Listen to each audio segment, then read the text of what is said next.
ओम अज्ञानतिमिरान्धस्य ज्ञानाञ्जनशलाकया चक्षुरुन्मिलितमेन तस्मै श्रीगुरुवे नमः। श्रीचैतन्यमनोभीष्टं स्थापितं येन भूतले स्वयं रूपकदा मह्यं ददाति स्वपदान्तिकं।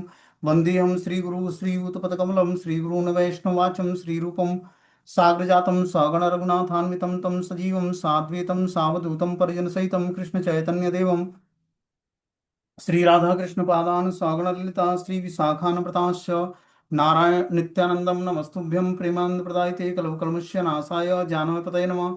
नमो महावदन्याय कृष्ण प्रेम प्रदायते कृष्णाय कृष्ण चैतन्य नामिने गौरद्विष नमः। पंचतत्वात्मकं कृष्णं भक्तरूप स्वरूपकं भक्तावतारं भक्ताख्यं नमामि भक्ति सत्तिकम्। हे कृष्ण करुणा सिंधु दीनबंधु जगतपतये गोपेश गोपिकाकांत राधाकांत नमस्तुते। तप्त कांचन गौरांगे श्री राधे वृंदावनेश्वरी वृषभानुसुते देवी प्रणमामि हरिप्रिये। वाञ्छाकल्पतरुभ्यश्च कृपा सिन्धुभ्यो च पतितानां पावनेभ्यो वैष्णवेभ्यो नमो नमः। जय श्री कृष्ण चैतन्य प्रभु नित्यानंद श्री अद्वैत गदाधर श्रीवासादि श्री गौर भक्तवृंद। हरे कृष्ण कृष्ण कृष्ण हरे हरे, हरे राम राम राम हरे हरे। तो इसमें आज हम लोग को श्रीमद् भगवद गीता का अध्याय 18 उपसंहार संन्यास की सिद्धि और श्लोक संख्या जो है 67 नंबर पढ़ना है। बोलते हैं, इदम ते नाथस्काय नाभ्यगाय कदाचन न चासु सुस्वे वाच न च मायो अभ्यसूयति। यह गुह्य ज्ञान उनको कभी न बताया जाए जो न तो संयमी है, न एकनिष्ठ है, न भक्ति में रत है, न ही उसे जो मुझसे द्वेष करते हैं। तो ये जो जो दिव्य ज्ञान है भगवत गीता का, भगवान बता रहे हैं कि यह गुह्य ज्ञान उनको कभी ना बताया जाए जो न तो संयमी है, मतलब जिनकी इंद्रियां संयमित नहीं है, जो भगवान में निष्ठा नहीं रखते हैं, जो भक्ति में रत नहीं है, जो भगवान से द्वेष करते हैं, उनको ये दिव्य ज्ञान नहीं बताना है। बता रहे हैं, जिन लोगों ने तपस्या में धार्मिक अनुष्ठान नहीं किया है, जिन्होंने कृष्ण भवनामृत में भक्ति का कभी प्रयत्न नहीं किया है, जिन्होंने किसी शुद्ध भक्त की सेवा नहीं की है, विशेषतया जो लोग कृष्ण को केवल ऐतिहासिक पुरुष मानते हैं या जो कृष्ण की महानता से द्वेष द्वेष रखते हैं, उन्हें यह परम गुह्य ज्ञान नहीं बताना चाहिए। लेकिन कभी कभी यह देखा जाता है कि कृष्ण से द्वेष रखने वाले आसुरी पुरुष भी श्री कृष्ण की पूजा भिन्न प्रकार से करते हैं और व्यवसाय चलाने के लिए भगवत गीता का प्रवचन करने का धंधा अपना लेते हैं। कि कुछ लोग, व्यवसायिक लोग जो है, भगवत गीता का प्रवचन करते हैं और क्या करते हैं, उससे धन लेते हैं। बता रहे हैं, ये व्यवसाय चलाने के लिए भगवत गीता का प्रवचन करने का धंधा अपना लेते हैं कि हमारा व्यवसाय चलता रहे, मतलब धन आता रहे और हम प्रवचन करते रहे। तो भगवत गीता का ज्ञान इसलिए नहीं है। भगवत गीता का ज्ञान भक्ति प्रदान करने के लिए है, लोगों को भगवान के पास पहुंचाने के लिए, भगवान की सेवा करने के लिए ये दिव्य ज्ञान है। बता रहे हैं, लेकिन जो सचमुच कृष्ण को जानने का इच्छुक है उसे भगवत गीता के ऐसे भाष्यों से बचना चाहिए। वास्तव में कामी लोग भगवत गीता के प्रयोजन को नहीं समझ पाते हैं। यदि कोई कामी न भी हो और वैदिक शास्त्रों द्वारा आदिष्ट नियमों का दृढ़तापूर्वक पालन करता हो, लेकिन यदि वो भगवत भक्त नहीं है तो वह कृष्ण को नहीं समझ सकता है। यदि वो अपने को कृष्ण भक्त बताता है लेकिन कृष्ण भावनामृत कार्यकलापों में रत नहीं रहता है, तब भी वो कृष्ण को नहीं समझ पाता है। ऐसे बहुत से लोग हैं जो भगवान से इसलिए द्वेष रखते हैं क्योंकि उन्होंने भगवत गीता में कहा गया है कि वे परम हैं और कोई न तो उनसे बढ़कर है न उनके समान है।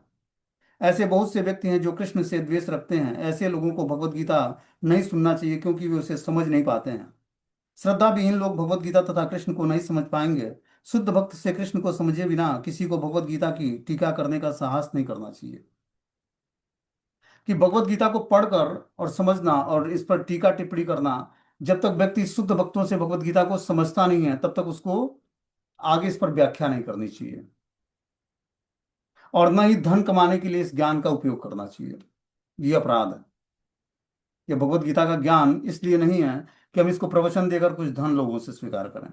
ये इसलिए है कि जो भक्ति करना चाहता है उसको भगवान से वाकिफ कराना, कि भगवान की भक्ति करने के लिए क्या क्या चीजें हमें अपने जीवन में स्वीकार करनी है।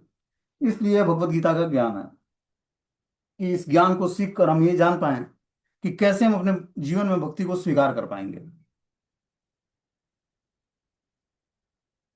जो लोग सचमुच कृष्ण को जानने के इच्छुक हैं उसे भगवत गीता के ऐसे भाष्यों से बचना चाहिए। वास्तव में कामी लोग भगवत गीता के प्रयोजन को नहीं समझ पाते हैं। यदि कोई कामी न भी हो और वैदिक शास्त्रों द्वारा आदिष्ट नियमों का दृढ़तापूर्वक पालन करता हो, लेकिन यदि वह भक्त नहीं है तो वो कृष्ण को नहीं समझ सकता है। यदि वो अपने को कृष्ण भक्त बताता है लेकिन कृष्ण भावनामृत कार्यकलाप में रत नहीं रहता है तो वह कृष्ण को नहीं समझ पाता है। तो कोई अपने को भगवत भक्त बताए लेकिन और जो कृष्ण के कार्यों में रत नहीं है, उसकी भगवत कथा में भगवत नाम में रुचि नहीं है, या भगवत भक्तों में इंटरेस्ट नहीं है, तो भक्त नहीं है। भले वो अपने को बताए कि मैं भक्त हूं लेकिन वो भक्त नहीं है। भक्त बनने के लिए हमें भगवान की कथा में, भगवान के रूप में, भगवान के भक्तों में इंटरेस्ट होना चाहिए, रुचि होनी चाहिए।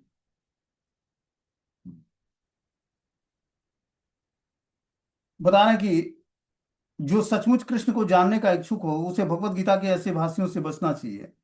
वास्तव में कामी लोग भगवत गीता के प्रयोजन को नहीं समझ पाते हैं। यदि कोई कामी न भी हो और वैदिक शास्त्रों द्वारा आदिष्ट नियमों का दृढ़तापूर्वक पालन करता हो, लेकिन यदि वह भक्त नहीं है तो वह कृष्ण को नहीं समझ सकता है।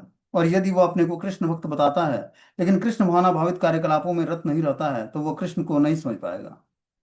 केवल वो भक्त तो अपने को बताता है लेकिन भगवान संबंधी, भगवत संबंधी कार्य में अपने को इंगेज नहीं करता है, तो ऐसा व्यक्ति भक्त नहीं कहलाएगा। भक्त का मतलब है कि अपने को भक्ति में लगाए रखेगा, भगवान के नाम रूप गुण लीलाओं के सुनने में, पढ़ने में, गुणगान करने में अपने को लगाए रखेगा। ऐसा व्यक्ति भक्त कहलाता है। और वह हृदय से भगवान को स्वीकार करता है। बोलते हैं यह इदम परमम गुह्यम मद भक्ते सभी धास्यति भक्ति मयि पराकृत्वा ममे व्यस्यत्य संशयम। जो व्यक्ति भक्तों को यह परम रहस्य बताता है वह शुद्ध भक्ति को प्राप्त करेगा और अंत में वह मेरे पास वापस आएगा। तो बता रहे हैं कि जो व्यक्ति भक्तों को यह परम रहस्य बताता है, ये जो भगवत गीता का ज्ञान है ये परम रहस्य है, परम गुह्य ज्ञान है। इसको जब व्यक्ति बताता है किसी को यह परम रहस्य, जो भगवत भक्त बनना चाहता है, तब वो क्या करेगा, बताने वाला शुद्ध भक्ति को प्राप्त करेगा और अंत में भगवान के पास वापस जाएगा। मतलब भगवत गीता का ज्ञान अगर जो व्यक्ति प्रचारित करता है, लोगों को बताता है, तो भगवान का प्रिय भक्त बन जाएगा, शुद्ध भक्त बन जाएगा, और बता रहे हैं कि वो मेरे पास वापस आ जाएगा। सामान्यतः यह उपदेश दिया जाता है कि केवल भक्तों के बीच में भगवत गीता का की विवेचना की जाए, क्योंकि जो लोग भक्त नहीं है वे न तो कृष्ण को समझेंगे न ही भगवत गीता को। जो लोग कृष्ण को तथा भगवत गीता को यथारूप में स्वीकार नहीं करते, उसे मनमाना ढंग से भगवत गीता की व्याख्या करने का प्रयत्न करने का अपराध मूल नहीं लेना चाहिए। भगवत गीता की विवेचना उन्हीं से की जाए जो कृष्ण को भगवान के रूप में स्वीकार करने के लिए तैयार हो। यह एकमात्र भक्तों का विषय विषय है, दार्शनिक चिंतकों का नहीं। लेकिन जो कोई भी भगवत गीता को यथारूप में प्रस्तुत करने का सच्चे मन से प्रयास करता है वह भक्ति के कार्यकलापों में प्रगति करता है और शुद्ध भक्ति में जीवन को प्राप्त होता है। ऐसे शुद्ध भक्ति के फलस्वरूप उसका भगवत धाम जाना ध्रुव हो रहा है। तो यहाँ बता रहा है कि यह उपदेश दिया जाता है कि केवल भक्तों के बीच में भगवत गीता की विवेचना की जानी चाहिए। भगवत गीता का जो ज्ञान है मात्र भक्तों के बीच में कहना चाहिए। जो भक्त नहीं है या भक्ति करने का प्रयास नहीं कर रहा है, उसको ये भगवत गीता का ज्ञान बताया जाएगा तो बोलेगा कि हमारा माइंड वॉश किया जा रहा है। ऐसे कुछ गंदे लोग भी हैं जिनको ये भगवत गीता का ज्ञान सुनेंगे तो बोलेंगे कि माइंड वॉश हो रहा है हमारा, क्योंकि वो भोगी व्यक्ति है, उसको स्त्री में, धन में, बड़े कोठियों में रुचि है, भगवान में कोई रुचि नहीं है। तो उसको वो मल का कीड़ा जो होता है व्यक्ति, या मल की जो मक्खी होती है, उसको गंदगी एब्जॉर्ब करने का, भौतिक संसार से क्या गंदी चीजें उसको एब्जॉर्ब करने में लगा होता है। और भगवान को अब प्रभुत्व जताने की इच्छा होती है व्यक्ति के अंदर कि मैं सबको कंट्रोल करूं, और कंट्रोल कोई होता नहीं है, इसलिए अंदर से चिढ़ जाता है व्यक्ति। तो देखो, कंट्रोल करने की जो भावना है इसको हमें त्यागना पड़ेगा। इस भौतिक संसार में जब तक हम विनम्रता धारण नहीं करेंगे तब तक हमारी कोई सुनने वाला नहीं है। डरा के धमका कर किसी को सही पाथ पर नहीं लाया जा सकता है। सही पाथ पर लाने के लिए प्रेम आवश्यक है। जब तक हृदय में प्रेम नहीं होगा तब तक कोई व्यक्ति किसी से आकर्षित नहीं होगा। एक प्रेमपूर्ण भी डांट होता है और एक हृदय से जानबूझकर जबरदस्ती किसी को प्रेशराइज करना। तो यहाँ पर बता रहे हैं कि जो लोग कृष्ण को तथा भगवत गीता को यथारूप में स्वीकार नहीं करते, उन्हें मनमाने ढंग से भगवत गीता की व्याख्या करने का प्रयत्न करने का अपराध मूल नहीं लेना चाहिए। भगवत गीता की विवेचना उन्हीं से की जाए जो कृष्ण को भगवान के रूप में स्वीकार करने के लिए तैयार हैं। एकमात्र भक्तों का विषय है, दार्शनिक चिंतकों का नहीं। लेकिन जो कोई भगवत गीता को यथारूप में प्रस्तुत करने का सच्चे मन से प्रयास करता है वह भक्ति के कार्यकलापों में प्रगति करता है और शुद्ध भक्तिमय जीवन को प्राप्त होता है। ऐसे शुद्ध भक्ति के फलस्वरूप उसका भगवत धाम जाना ध्रुव हो जाता है। कि जब वो भगवत गीता का की विवेचना शुद्ध मन से करेगा और उनके बीच में करेगा जो भगवत गीता के ज्ञान को सीख कर, सुनकर, समझकर अपने जीवन में अप्लाई करना चाहते हैं, तब व्यक्ति भक्त बनेगा और वो भगवान को अत्यंत प्रिय होगा। बोलते हैं, न च तस्मात् मनुष्येषु कश्चित् में प्रिय कृतम भविता न च मे तस्मात् दन्यो प्रियतरो भूमि। इस संसार में उसकी अपेक्षा कोई अन्य सेवक न तो मुझे अत्यंत प्रिय है और न कभी होगा। जो भगवत गीता के ज्ञान को उन लोगों को बताता है जो भगवत भक्ति करना चाहते हैं, भगवान बता रहे हैं कि उसकी अपेक्षा अन्य कोई सेवक न तो मुझे अधिक प्रिय है और न कभी होगा। अदस्य च य इमं धर्म्य संवाद मावयो ज्ञान यज्ञेन तेनाम इष्टम सयामिति में मतिम। और मैं यह घोषित करता हूं कि जो हमारे इस पवित्र संवाद का अध्ययन करता है वो अपनी बुद्धि से मेरी पूजा करता है। जब इस पवित्र संवाद का हम अध्ययन करेंगे तब भगवान की बुद्धि से पूजा करेंगे। बुद्धि मतलब शुद्ध बुद्धि से पूजा करेंगे, क्योंकि जब हम भगवत गीता के ज्ञान को पढ़ते हैं तो भगवान की वाणी है ये, हमारी बुद्धि को शुद्ध कर देता है। और शुद्ध बुद्धि से ही भगवान की पूजा होती है, अशुद्ध बुद्धि से नहीं। शरीर भी शुद्ध होना चाहिए और बुद्धि भी शुद्ध होनी चाहिए, तब हम जाकर जो है भगवान की पूजा कर पाएंगे। बता रहे हैं, श्रद्धावान सूयश्च शृणुयादपि यो नरः सो अपि मुक्त शुभना लोका प्राप्नुयात् पुण्य कर्मणाम। और जो श्रद्धा समेत तथा द्वेष रहित होकर इसे सुनता है वह सारे पापों से मुक्त हो जाता है और उन शुभ लोगों को प्राप्त होता है जहां पुण्य आत्माएं निवास करती हैं। क्या बोल रहे हैं? जो श्रद्धा समेत तथा द्वेष रहित होकर इसे सुनता है, इस ज्ञान को जो श्रद्धा पूर्वक और द्वेष रहित होकर सुनेगा, द्वेष नहीं करेगा किसी से, वो सारे पापों से मुक्त हो जाएगा और उन शुभ लोगों को प्राप्त करेगा जहां पुण्य आत्माएं निवास करती हैं। ये ज्ञान जो है दिव्य ज्ञान, यह हमें पुण्य लोगों को भेजने वाला है, यहां तक कि भगवत धाम की प्राप्ति कराने वाला है। पता नहीं, इस अध्याय के 67वें श्लोक में भगवान ने स्पष्टतः मना किया है कि जो लोग उनसे द्वेष रखते हैं उन्हें गीता नहीं सुनाई जाए। भगवत गीता केवल भक्तों के लिए है, लेकिन ऐसा होता है कि कभी भगवत भक्त आम कक्षा में प्रवचन करता है और उस कक्षा में सारे छात्रों के भक्त होने का की अपेक्षा नहीं की जाती। तो फिर ऐसे लोग खुली कक्षा क्यों चलाते हैं? यहाँ यह बताया गया है कि प्रत्येक व्यक्ति भक्त नहीं होता है, फिर भी बहुत से लोग ऐसे हैं जो कृष्ण से द्वेष नहीं रखते। उन्हें कृष्ण पर परमेश्वर रूप में श्रद्धा आती है। यदि ऐसे लोग भगवान के बारे में किसी प्रामाणिक भक्त से सुनते हैं तो वे अपने सभी पापों से तुरंत मुक्त हो जाते हैं और ऐसे लोग को प्राप्त होते हैं जहाँ पुण्यात्माएं वास करती हैं। तो जब हम इस प्रवचन को, इस कथा को श्रद्धा पूर्वक जो भगवान ने भगवत गीता के माध्यम से दिया है प्रमाणिक भक्तों से सुनते हैं तो हम अपने समस्त पापों से मुक्त हो जाते हैं और ऐसे लोगों को प्राप्त करते हैं जहाँ पुण्यात्माएं वास करती हैं। हम ऐसे लोगों को जाएंगे जहां पर पुण्य आत्माएं मतलब भगवान के भक्त वास करते हैं। अतः भगवत गीता के श्रवण मात्र से ऐसे व्यक्ति को भी पुण्य कर्मों का फल प्राप्त होता है जो अपने को शुद्ध भक्त बनाने का प्रयत्न नहीं करता। और जो कोई व्यक्ति इन कथाओं को सुनता है जो शुद्ध भक्त बनने का प्रयास नहीं कर रहा है, वो भी कथा सुनकर धीरे धीरे शुद्ध भक्ति को प्राप्त कर लेगा। इस प्रकार भगवत भक्त हर एक व्यक्ति के लिए अवसर प्रदान करता है कि वह समस्त पापों से मुक्त होकर भगवान का भक्त बने। सामान्यतः जो लोग पापों से मुक्त हैं और जो पुण्य आत्माएं हैं वे अत्यंत सरलता से कृष्ण भावनामृत को ग्रहण कर लेते हैं। यहाँ पर पुण्य कर्मणाम शब्द अत्यंत सार्थक है। यह वैदिक साहित्य में वर्णित अश्वमेध यज्ञ जैसे महान यज्ञों का सूचक है। जो भक्ति का आचरण करने वाले पुण्यात्माएं हैं किंतु शुद्ध नहीं हैं, वे ध्रुव लोक को प्राप्त होते हैं और ध्रुव महाराज की अध्यक्षता, जहाँ ध्रुव महाराज की अध्यक्षता है, वे भगवान के महान भक्त हैं और उनका अपना विशेष लोक है जो ध्रुव तारा या ध्रुव लोक कहलाता है।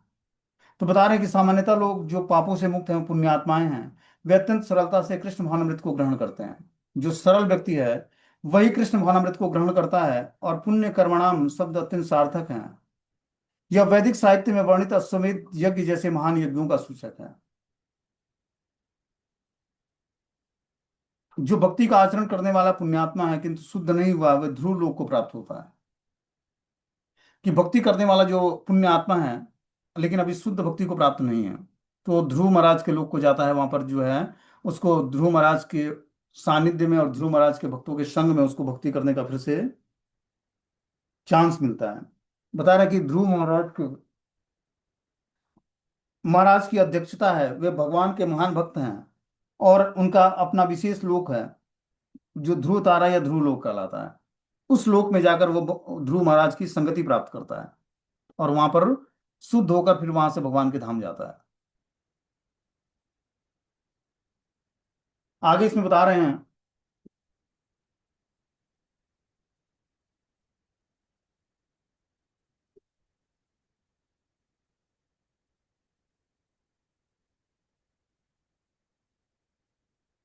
कि कश्चित देत श्रितम पार्थम त्वेकाग्रेण चेतसाम कच्चित ज्ञान समूहम प्रणनस्ते धनंजय। हे प्रथापुत्र, हे धनंजय, क्या तुमने इसे एकाग्रचित होकर सुना है और क्या अब तुम्हारा ज्ञान तथा मोह दूर हो गया है? भगवान ने बोला कि हे अर्जुन, हे धनंजय, क्या तुमने इस शास्त्र को एकाग्रचित होकर सुना है और क्या अब तुम्हारा अज्ञान और मोह दूर हो गया है? भगवान अर्जुन के गुरु का काम कर रहे हैं, अतः यह उनका धर्म था कि अर्जुन से पूछते कि उसने पूरी भगवत गीता सही ढंग से समझ ली है या नहीं। यदि नहीं समझी है तो भगवान उसे फिर से किसी अंश विशेष या पूरी भगवत गीता बताने को तैयार हैं।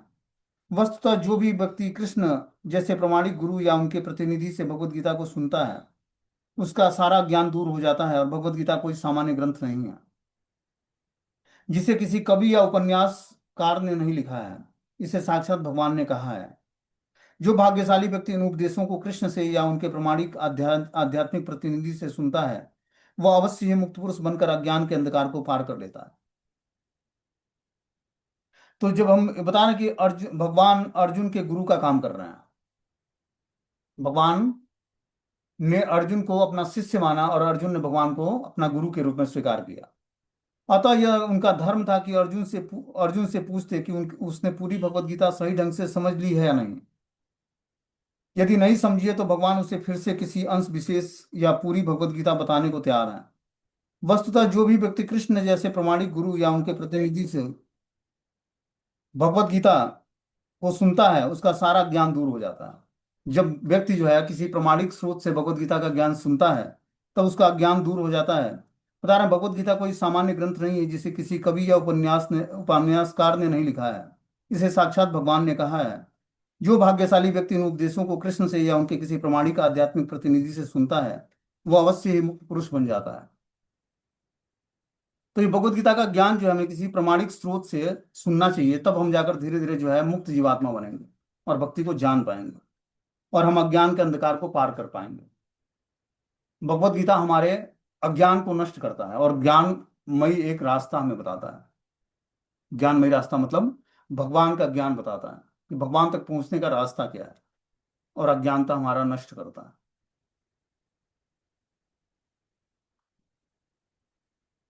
बता रहे हैं कि अर्जुन उवाच नष्ट मोहो स्मृति लब्धा तत्प्रसादात् मयाच्युत स्थितो अतिगत संदेहम करिष्ये वचनम तवम। अर्जुन ने कहा, हे कृष्ण, हे अच्युत, अब मेरा मोह दूर हो गया है। आपके अनुग्रह से मुझे मेरी स्मरण शक्ति वापस मिल गई है। अब मैं संशय रहित तथा दृढ़ हूँ और आपके आदेशानुसार कर्म करने के लिए उद्यत हूँ। तो इस तरह से बता रहे हैं कि हे कृष्ण, हे अच्युत, अब मेरा मोह दूर हो गया है। क्यों? क्योंकि भगवान से वो भगवत गीता सुन चुके हैं। भगवान के मुखारविंद से जब व्यक्ति भगवत गीता सुन लेगा तो उसका मोह नष्ट हो जाएगा। तो ये भगवान की वाणी जो भगवत गीता है, इसको हम जो ध्यान से पढ़ते हैं या सुनते हैं, तो हम समस्त भौतिक मोह से मुक्त हो जाएंगे और आध्यात्मिक स्थिति को प्राप्त हो जाएंगे। जीव जिसका प्रतिनिधित्व अर्जुन कर रहा है, उसका स्वरूप यह है कि वह परमेश्वर के आदेशानुसार कर्म करे। वह आत्मानुशासन के लिए बना है। श्री चैतन्य महाप्रभु का कहना है कि जीव का स्वरूप परमेश्वर के नित्य दास के रूप में है। इस नियम को भूल जाने के कारण जीव प्रकृति द्वारा बद्ध हो जाता है, लेकिन परमेश्वर की सेवा करने से वह ईश्वर का मुक्त दास बनता है। जीव का स्वरूप है सेवक के रूप में है। उसे माया या परमेश्वर में से किसी एक की सेवा करनी होती है। यदि वह परमेश्वर की सेवा करता है तो वह अत्यंत सामान्य स्थिति में रहता है, लेकिन यदि वह बाह्य शक्ति माया की सेवा करना पसंद करता है तो निश्चित रूप से बंधन में पड़ जाता है। तो देखो, भगवान ने हर जीवात्मा को स्वतंत्रता दी है कि वो भगवान की भक्ति को स्वीकार करेगा या माया की सेवा करेगा, मतलब भगवान की सेवा करेगा या माया की सेवा करेगा।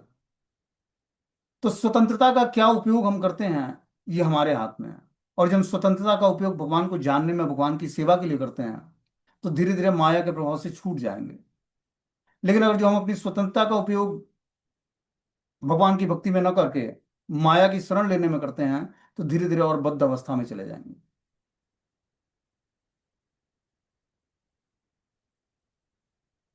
परमेश्वर की सेवा करने से वह ईश्वर का मुक्त दास बनता है। जीव का स्वरूप सेवक के रूप में, उसे माया या परमेश्वर में से किसी एक की सेवा करनी होती है। यदि वो परमेश्वर की सेवा करता है तो अत्यंत अपनी सामान्य स्थिति में रहता है। लेकिन वह बाह्य शक्ति माया की सेवा करना पसंद करता है तो वह निश्चित रूप से बंधन में पड़ जाता है। तो जो हम बाह्य रूपी जो माया है, माया शक्ति की अगर जो हम सेवा करेंगे तो बंधनकारी जीवन में पड़ जाएंगे। लेकिन अगर जो हम भगवान की सेवा करेंगे तो धीरे धीरे जीवन मुक्त अवस्था को प्राप्त करेंगे। तो ये क्या है कि ये भगवान ने स्वतंत्रता हमें दी है कि हम माया की सेवा करेंगे या भगवान की सेवा करेंगे।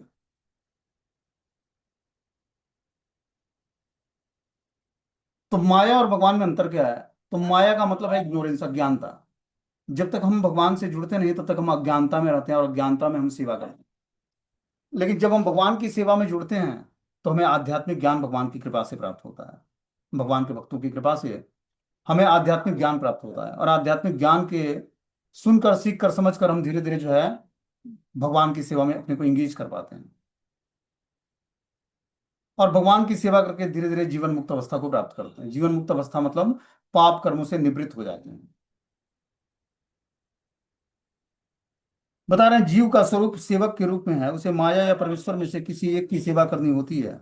यदि वो परमेश्वर की सेवा करता है तो अपनी सामान्य स्थिति में रहता है। लेकिन यदि वो बाह्य शक्ति माया की सेवा करना पसंद करता है तो निश्चित रूप में बंधन में पड़ जाता है।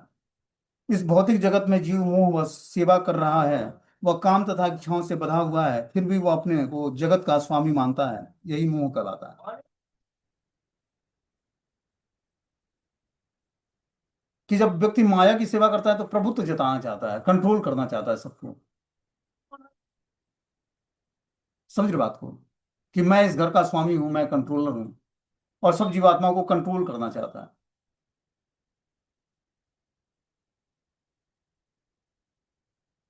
लेकिन कंट्रोल कोई होता नहीं है, क्योंकि सबको भगवान ने स्वतंत्रता दे रखी है। लेकिन वो व्यक्ति कंट्रोल करना चाहता है, और वो क्या करता है, जब कंट्रोल करने का प्रयास करता है तो माया उसको और लथाड़ती है। इसीलिए धीरे धीरे भक्ति करके अपने को क्या करना, भगवान पर आश्रित करना है।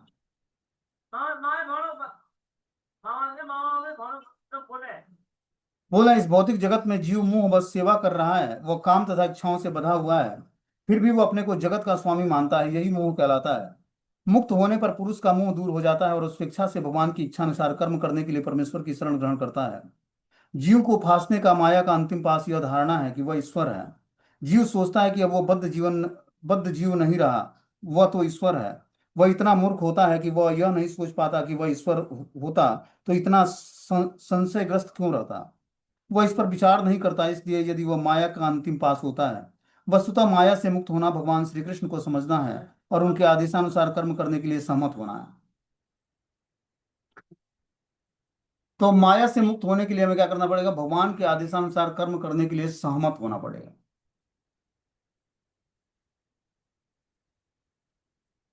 तो भगवान के आदेशानुसार सेवा करने के लिए या कर्म करने के लिए हम सहमत कैसे होंगे?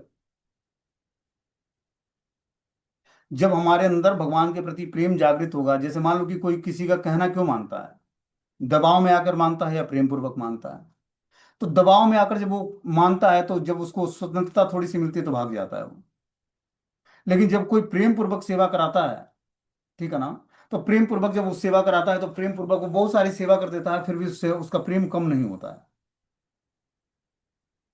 क्योंकि मनुष्य का नेचर है, दबाव में कोई किसी से जबरदस्ती कार्य नहीं करा सकता।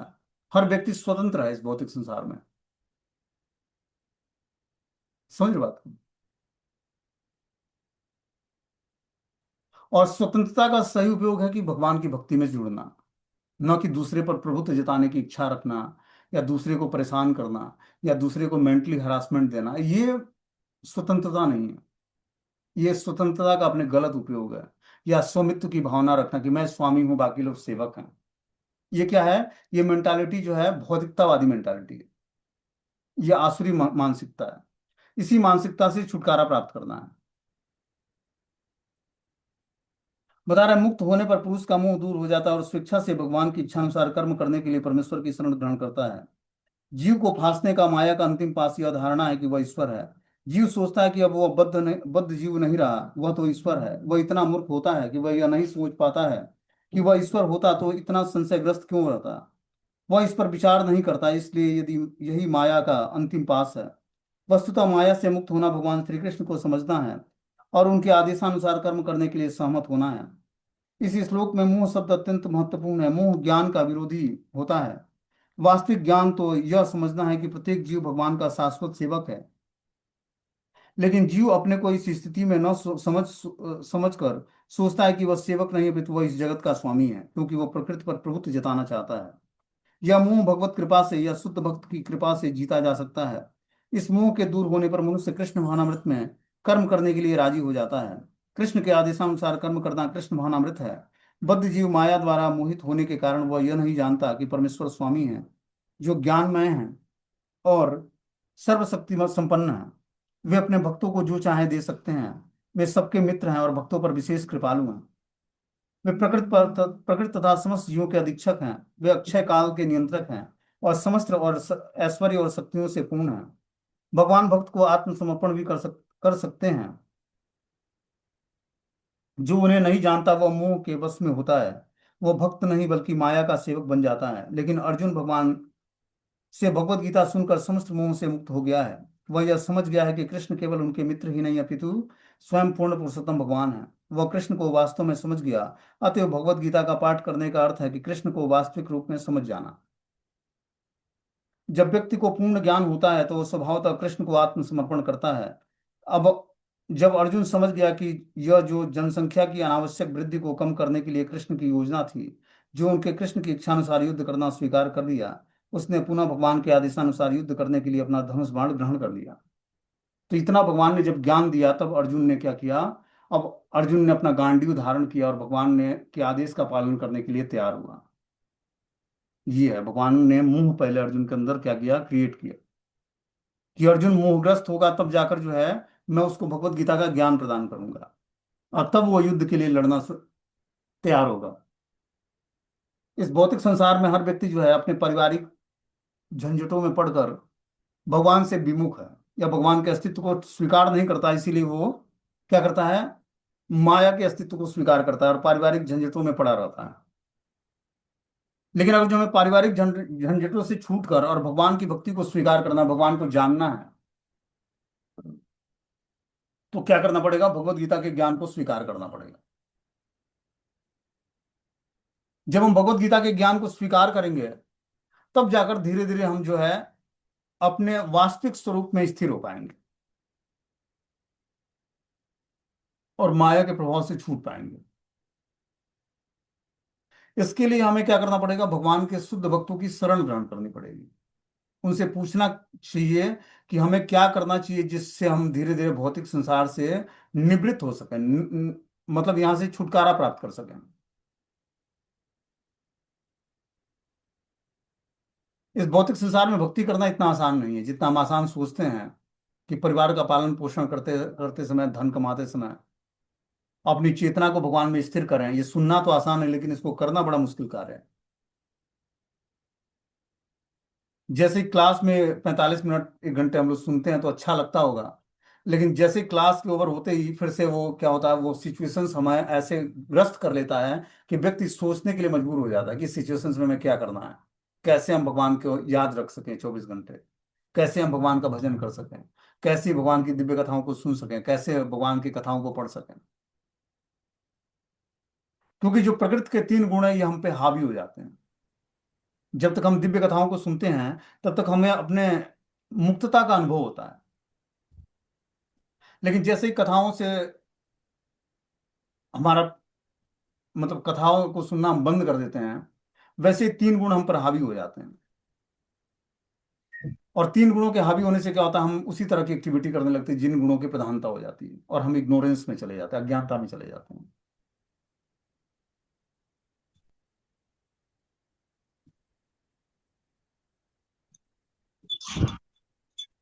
बोलते हैं संजय उवाच इत्थम वासुदेवस्य पार्थस्य च महात्मनः संवादम्यं श्रोष्यम अद्भुतम रोमहर्षणम। संजय ने कहा, इस प्रकार मैंने कृष्ण तथा अर्जुन इन दो महापुरुषों की वार्ता सुनी, और यह संदेश इतना अद्भुत है कि हमारी शरीर में रोमांच हो रहा है। क्या बोले? कि संजय ने कहा कि इस प्रकार मैंने कृष्ण और अर्जुन के इन दोनों महापुरुषों की वार्ता सुनी। ये संजय बोलता है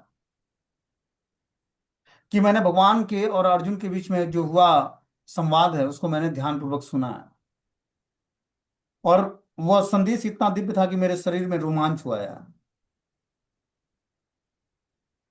बोलते हैं भगवत गीता के प्रारंभ में धृतराष्ट्र ने अपने मंत्री संजय से पूछा कि कुरुक्षेत्र के युद्ध स्थल में क्या हुआ। गुरु व्यास देव की कृपा से संजय के हृदय में सारी घटनाएं स्फुरित हुई, और इस प्रकार उसने युद्ध स्थल के विषय वस्तु कह सुनाई। यह वार्ता आश्चर्यप्रद थी, क्योंकि इसके पूर्व दो महापुरुषों के बीच में ऐसे महत्वपूर्ण वार्ता कभी नहीं हुई थी, न भविष्य में पुनः होगी। यह वार्ता इसलिए आश्चर्यप्रद थी क्योंकि भगवान भी अपने तथा अपने शक्तियों के विषय में जीवात्मा अर्जुन से वर्णन कर रहे हैं, जो भगवान का परम भक्त है। यदि हम कृष्ण को समझने के लिए अर्जुन का अनुसरण करें तो हमारा जीवन सुखी और सफल हो जाएगा। संजय ने इसका अनुभव किया। जैसे जैसे उसकी समझ में आता गया, उसने यह वार्ता धृतराष्ट्र से कह सुनाई, और यह निष्कर्ष निकाला कि जहां जहां कृष्ण तथा अर्जुन हैं वहीं वहीं विजय होगी।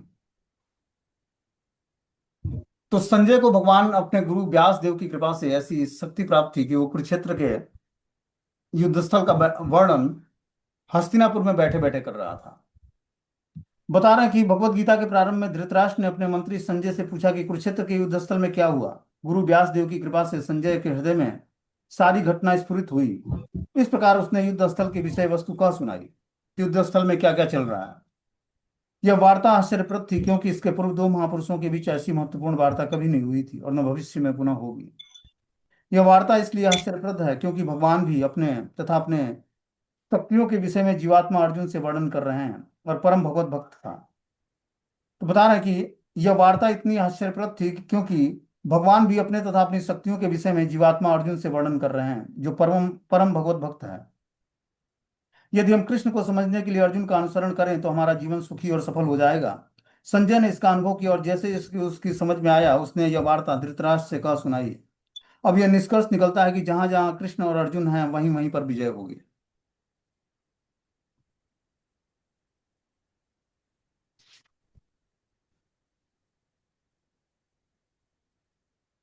अब आगे जो है 75 नंबर श्लोक है। अब 75, 76, 77 और 78 चार श्लोक है। इसको हम लोग कल की क्लास में सुनेंगे। तो कल भगवत गीता समाप्त हो जाएगी।